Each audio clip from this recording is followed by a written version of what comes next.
നോസ്ഫെറാട്ടു Robert എഗസിന്റെ സിനിമയാണ്.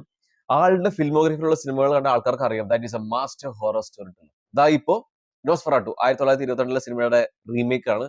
And he has again proved that is A wonderful master craftsman. എനിക്ക് personally തോന്നിയത് രാഹുൽ സദാശിവൻ എന്ന director Robert എഗസിന്റെ big fan ആണെന്ന്. ഇതുവരെ ഇറങ്ങിയ രാഹുലിന്റെ 2 സിനിമകളാണെങ്കിലും ബ്രഹ്മയുഗം, ഭൂതകാലം, നമുക്ക് റോബർട്ട് എഗസിന്റെ ഒരു ഫിൽം മേക്കിംഗ് സ്റ്റൈൽ നമുക്ക് കാണാൻ പറ്റും. റോബർട്ട് എഗേഴ്സിന്റെ ഫിൽമോഗ്രഫിയുള്ള സിനിമകളാണ് the Lighthouse, the Witch, the Northman. ഇങ്ങനെ ഒരു കമ്പാരിസൺ നടത്താനുള്ള കാരണം നമ്മളൊരു നല്ല ടേസ്റ്റി ആയിട്ട് ബിരിയാണി കഴിക്കുമ്പോൾ നമ്മളിങ്ങനെ പയ്യെ ആസ്വദിച്ചാണ് കഴിക്കുന്നത്. അങ്ങനെയാണ് റോബർട്ടിന്റെ സിനിമകളും. വലിയ ജംപ് സ്കെയർസ് ഒന്നുമില്ല, പക്ഷെ നമ്മളെ ഇഞ്ചിഞ്ചായി കൊല്ലും ആ നറേഷനിലൂടെ. വളരെ അൺസെറ്റിലിംഗ് ആയ ഒരു ഹോറർ എക്സ്പീരിയൻസ് തന്നെയാണ് നോസ്ഫെറാട്ടു സമ്മാനിക്കുന്നത്. കോൺജറിങ് എന്ന സിനിമ ഒന്നും പ്രതീക്ഷിച്ചു പോരുത്. ഇതൊരു കംപ്ലീറ്റ്ലി ഡിഫറെന്റ് ഹോറർ വൈബ് തന്നെയാണ് ഈ ഒരു സിനിമ തരുന്നത്. എനിക്ക് പേഴ്സണലി ആരി ആസ്റ്ററിന്റെയും റോബർട്ട് എഗസിന്റെ സിനിമയെ കാണുമ്പോൾ ഒരു ഹൊറർ ഫീല് ശരിക്കും അടിക്കുന്നത്. നമ്മളെ ടിപ്പിക്കൽ ക്ലീഷേഴ്സോ സ്റ്റീരിയോടിപ്പിക്കൽ ക്യാരക്ടേഴ്സോ പിന്നെ ഭയങ്കര അൺപ്രഡിക്റ്റബിൾ ഓൾസോ ആയിരിക്കും. വളരെ ആഴത്തിൽ വളരെ ഡെപ്ത് ആയിട്ട് തന്നെയാണ് എഴുതി എക്സിക്യൂട്ട് ചെയ്തിരിക്കുന്നത് നോസ്ഫെറാട്ടു.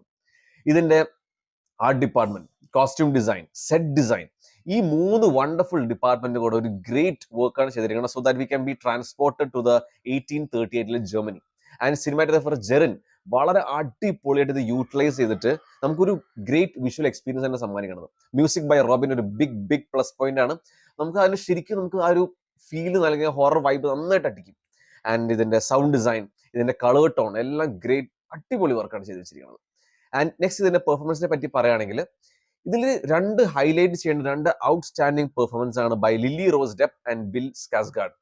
ഞാൻ ആദ്യമേ പറഞ്ഞല്ലോ, ഭയങ്കര അൺസെറ്റിലിംഗ് ആയ ഒരു അറ്റ്മോസ്ഫിയർ എക്സ്പീരിയൻസ് ആണ് സിനിമ തരുന്നത്. അതുകൊണ്ട് തന്നെ നമുക്ക് ഇങ്ങനത്തെ ഒരു ബുദ്ധിമുട്ട് തോന്നുന്ന വേറൊരു വലിയ റീസൺ ഇവരെ രണ്ടുപേരുടെ ഗ്രേറ്റ് പെർഫോമൻസുകളാണ്.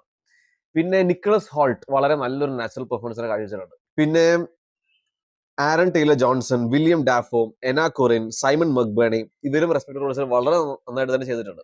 ഇനി നെഗറ്റീവ്സിലോട്ട് കടക്കുവാണെങ്കിൽ ഈ സിനിമ സ്റ്റാർട്ട് ചെയ്ത് വളരെ സ്ലോ ആയിട്ടാണ്. പിന്നെ 15 മിനിറ്റ്സിന് ശേഷം ആണ് പിക്ക് ചെയ്ത് ഭയങ്കര എൻഗേജിംഗ് ആയിട്ട് മാറുന്നത്. പിന്നെ സെക്കൻഡ് ഹാഫും ഒരു സ്ലോ ബേണർ നറേഷനിലൂടെ കടന്നു പോകുന്നത്. ഇത് മാത്രം നെഗറ്റീവ്സ് ആയിട്ട് തോന്നുള്ളൂ. സോ എല്ലാവരുടെയും കപ്പ് ഓഫ് ടീ ആയിരിക്കണമെന്നില്ല. Overall great Gothic horror movie experience തന്നെയാണ് നോസ്ഫെറാട്ടു ബൈ റോബർട്ട് എഗേഴ്സ്.